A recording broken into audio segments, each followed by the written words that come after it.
Welcome back to Movies TV Mad. You can follow me on Twitter at Movies TV Mad, and welcome to Monday's edition of the dceu Daily. Yes, yesterday was Superman Day, one of the most bestest, most favourite days of my year, because as you can see, I'm a huge Superman fan.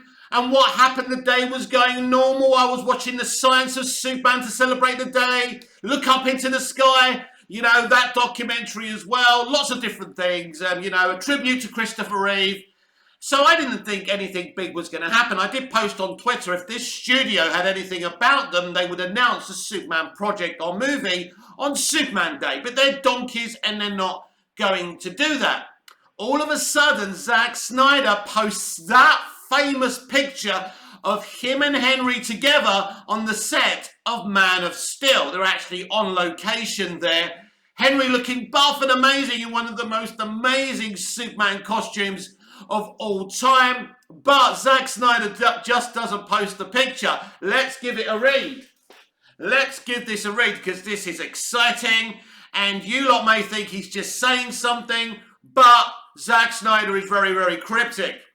My Superman, past, present, and future. Hashtag Superman Day. Let me repeat this for those of you at the back who don't understand.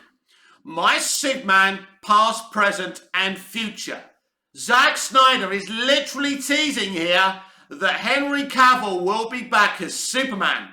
But the question is, will Zack Snyder be back to direct him? This is the big question. Zack Snyder won't be free till about next June. He'll finish these two Rebel Moon movies at the end of this year, around November time. Then post-production will begin, and obviously VFX work, which Zack will do mostly himself as well, or he'll supervise it at the very least.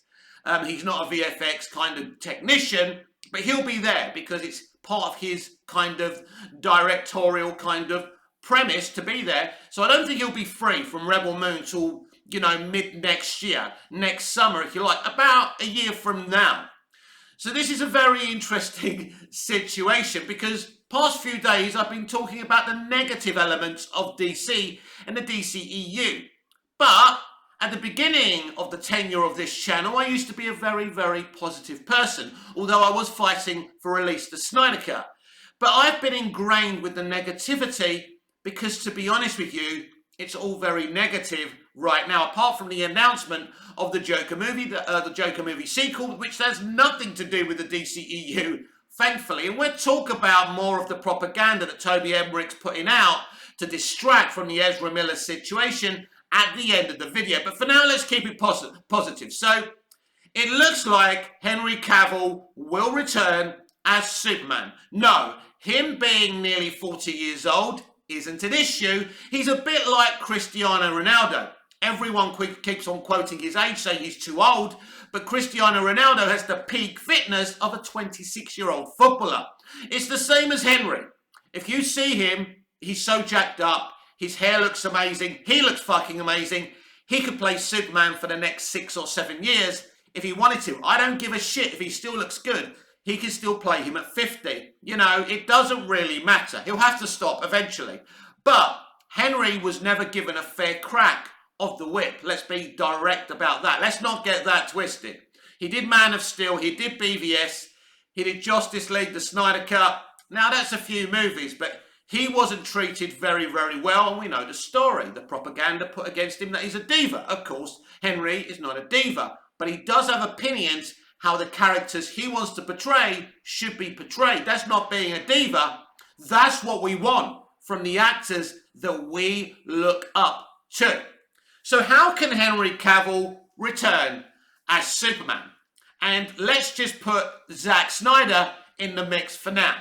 So theory number one could be that Zack Snyder directs and David Goyer and Christopher Nolan write a Man of Steel sequel. That would be the positional play that was in place during the first Man of Steel movie. I think Zack Snyder's at his best when he's just focusing on the narrative from the director's chair and not writing and not constructing stories.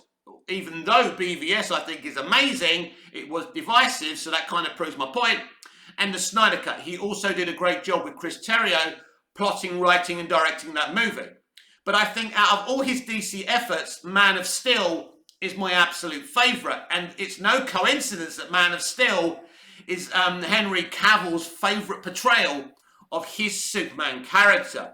So that's the first thing that could happen. That David S. Goyer, Chris Nolan return because, you know, one of the many creatives that David Zaslav's been trying to kind of seduce, if you like, back into the studio. So that is a possibility, and I think that's where Zack Snyder is at its best.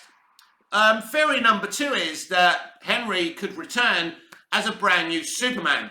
So this is one of the things I'm hearing from a lot of important people who work within Warner Brothers and people connected to those people as well, that Zaslav wants to start again. He wants to make Superman front and center of a brand new DC universe. So I like this idea. Again, being a Superman fan, it's something I would absolutely love. But again, it depends who you get to do it. And, you know, my only lookout here is to get the right people to do it. Of course, the third theory and option could be Zack Snyder returning to complete his Justice League story. Of course, I'm a big fan of this. You see, I don't understand why people hate Zack Snyder. It's not a normal hate either. I understand if you don't like someone's, you know, filmmaking, you know, style and things like that. That's okay. But the hatred this man gets, and, you know, there's little sympathy he got for the loss of his daughter. If I lost one of my nieces and nephews, I would be on the floor. I would be a mess, and I would never get back up again. My motivation for living are those kids. You know, they're like my kids, even though they're my nieces and nephews. So, you know, to lose a daughter to suicide is absolutely devastating. And Zack fought for the Snyder Cut, his cut. They hacked his movie to death. It was disgusting. He brought us on board. Together, we worked together to release the Snyder Cut. People think it's just us, the fans, that made that happen. No. Without Zack fighting for his movie, leaking stuff secretly, we wouldn't have got anywhere. So, you know, I have so much time for Zack Snyder. He's such a lovely man. He's a really talented man. He's one of my favourite directors, and I think it would be amazing for him to complete his Justice League arc. But that may not be possible, everyone. Yes, I want to prepare you for that, because it's something that I want, and some of you want, and some of you don't want. But it may not happen. There may have to be a compromise here where Zack comes back to direct the Man of Steel sequel. You know, I definitely think Zack's involved somewhere, because even his friend Clay Staub's been posting about dinners and foods he's cooking. He's clearly hinting, and he's been hinting for a long time. By the way, he actually posted yesterday what meal would sum up Man of Steel, because it was Superman Day. Listen, that guy is hinting the shit out of us, right? And he's using food to do it. So something is clearly going on. So if you're a Snyder DC fan like I am, you should be very excited. Now, I am not just a Snyder fan. I'm not a stan. I'm not obsessed with the man, but I love his style. And for me personally, you know, there's not better DCEU movies in the DCEU than the one Snyder was involved with. Man of Steel, Batman vs Superman, Dawn of Justice. Originally, the Suicide Squad film, the first Suicide Squad film alongside David Ayer, Wonder Woman, you know, obviously his Justice League, you know, everything that he was involved with, right, is fucking perfection. Wonder Woman, he was heavily involved with the first Wonder Woman, no question. So the films he was involved with are the best of the DCEU. It's as simple as that. And even if you don't like Snyder, if you have this deep, uncompromising, illogical hatred of the man, you must admit, the Hamadaverse is an art. Someone on Twitter yesterday said to me they prefer the Suicide Squad, James Gunn's The Suicide Squad movie, to Zack Snyder's Justice League. That's okay. That's fine. It's your opinion. But I'm the opposite. I think the Snyder Cut is a work of art. For me, I like James Gunn, but let's not forget, he's a tool of Toby Emmerich. Yeah, and he's part of that side of it. A side of toxicity on building on Snyder's bones. It's as simple as that. there is a civil war now, and you're either on one side or the other. Pick your side, but I'm going to tell you a little secret that you probably already know, even though you're really probably quite deluded if you're on one side of this. The Hamadaverse is the losing side, and the Snyderverse is the winning side, because Zack Snyder has David Zaslav's confidence, Toby Emmerich, who's already been removed by Zaslav, by the way, and Walter Hamada do not have Zaslav's confidence. So this is very exciting. So, from Snyder's hint on Superman Day, we can already tell that there's something going on here. Henry Cavill, it looks like, is definitely returning as Superman. And he's going to be front and center. He's going to be giving the justice that he deserves, because he didn't get a fair crack of the whip as Superman. And it looks like Zaslav's about to do this. Now, again, Zack Snyder may not be involved at all, but it does look like he will have some involvement somewhere or somehow. But right now, he's busy, and I believe he's busy for about the next year, for sure. So, necessarily, maybe Zack Snyder doesn't do the next Superman project. And what happens to the DCEU? I believe the DCEU, as it is, the Hamadaverse, is done. I don't know, every day I say this, but I don't know what happens to these 5 upcoming movies. Well, let's discuss that. Because, as you know, I've seen the Flash movie, I've seen a test screening of the Flash movie, and yes, for the people who say I have to sign an NDA, yes, I do. But that agreement doesn't say I can't say I've seen the movie.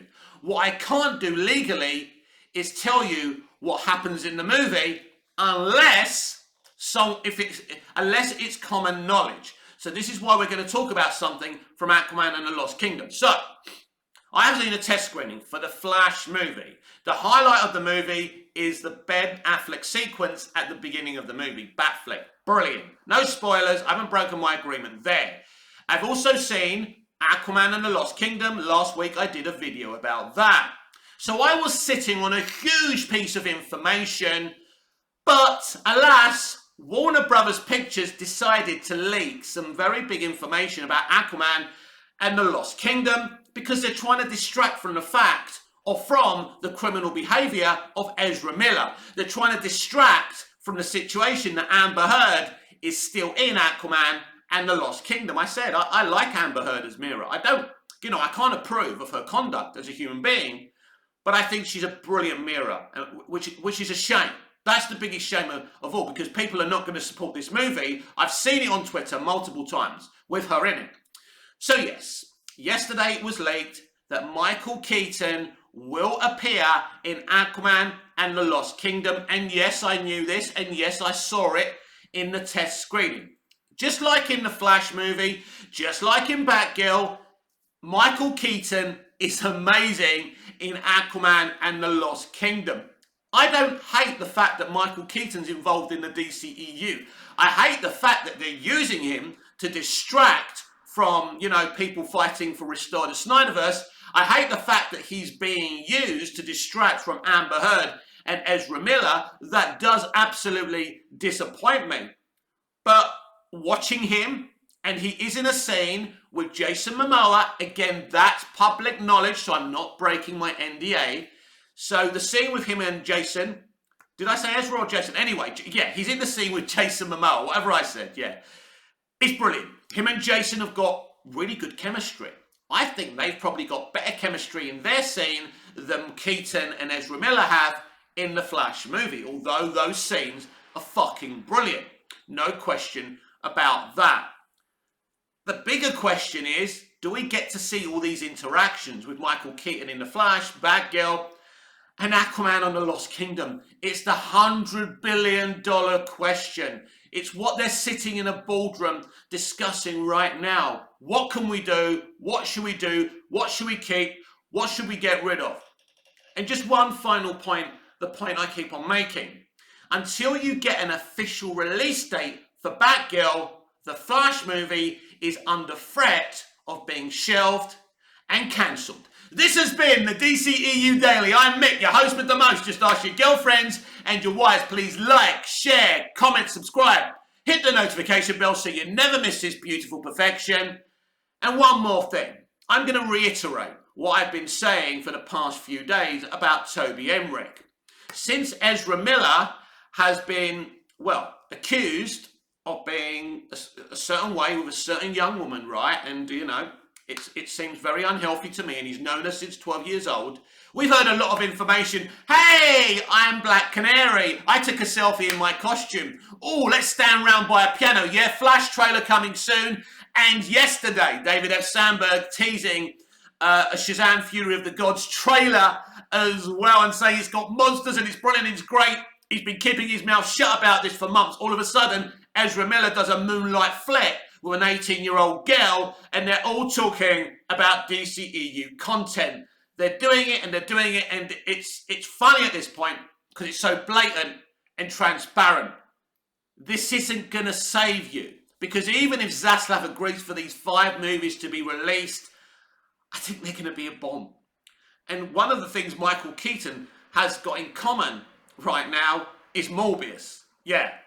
Just think about Morbius. He couldn't save the DC. No, he couldn't save Morbius. Can Michael Keaton on his own save the DCEU? Well, of course, it's different for his character in DC because he played an iconic version of Bruce Wayne and Batman. We're going to have to wait and see, everyone. We're all in the dark, but sooner or later, big news is coming. Our main headline today. Zack Snyder hints that Henry Cavill is the future of Superman on the big screen. And if this is true, and if this is the case, this is going to be one very excited Superman fan. So until we see each other again, goodbye, au revoir, auf Wiedersehen.